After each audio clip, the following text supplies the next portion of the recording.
Evil fits into the creation, because if evil is sort of things that are counter to God, then sort of did he create evil? Excellent question. And I think that if John were confronted with this question, if someone were to say to him, well, John, you've said that all things came into being through him. What about sin? What about evil? I think that what John would say is, well, those are not things. They don't really exist. And the church fathers then developed this by thinking of evil as a privation of reality, not as a positive reality.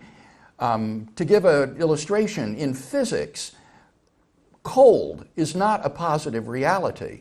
It is the privation of heat. But that doesn't mean that cold is illusory. Go out on a cold winter's day and you feel the severity of that privation. And similarly, evil can be thought of as a privation of right order in the creaturely will.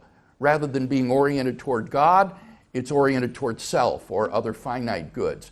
So I think that John would say that those properly speaking, things like evil, sin, properly speaking, are not existent things, and therefore are not created by the Logos. And then the church fathers, I think, developed that doctrine along the lines that I just explained.